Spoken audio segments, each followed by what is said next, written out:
Be ready for the dictation. The dictation speed is 120 words per minute. 5 seconds to go. The Andhra Pradesh High Court has directed the state to file its reply in a PIL filed challenging two government orders as violative of obligations conferred under Right to Education Act 2009. The PIL was filed challenging the orders by way of which some teachers set to be recruited into state-run schools were put through an English proficiency test as a prerequisite for recruitment, and some teachers were not. The matter was posted before the division bench. The petitioner stated that earlier the state-run schools within the jurisdiction of Andhra Pradesh were both English and Hindi Telugu medium. However, subsequently, by way of another government order, all government schools running within the state were made English medium. It was stated.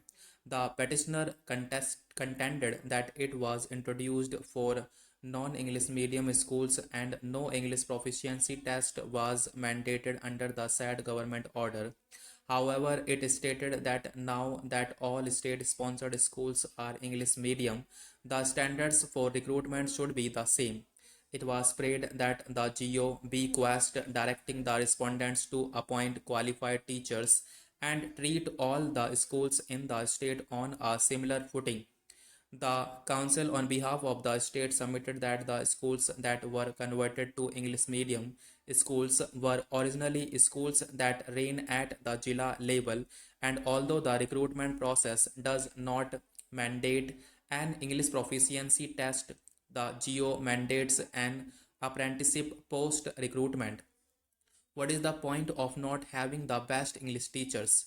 What he is trying to say is that unless the teacher is proficient in English, we are compromising the learning of the students.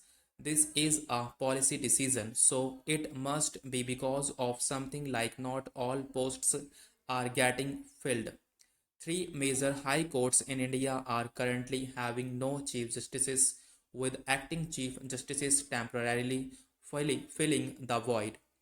The vacancies in these high courts stem from retirement or elevations of the respective Chief Justices to the Supreme Court. Chief Justice of Delhi High Court was elevated in November 2023. Interestingly, despite swift clearance of his appointment, there has been no collegium recommendation yet for the appointment of a Chief Justice in Delhi High Court. Further, the Supreme Court Collegium in December 2023 made recommendations for appointment of Chief Justices in five high courts facing vacancies. Out of those, the following recommendations are pending. The Buddhist remains are declared as a protected monument under the Ancient Monuments and Archaeological Sites and Remains Act 1958 and rules. The Geology and Mining Department has issued 4 licenses for excavation. According to the Geology and Mining Department, the mines are at an appropriate distance.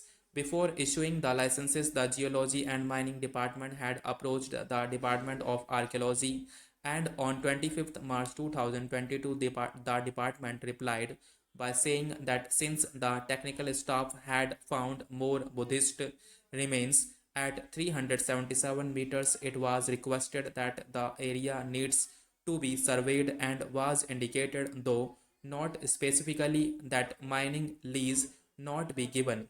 Despite the information, the license was issued and mining is in progress. Though the intention to survey was there, no survey was taken. Hence, the survey is directed to be conducted not later than 1 month. Till then, no mining operations to be taken up by the department.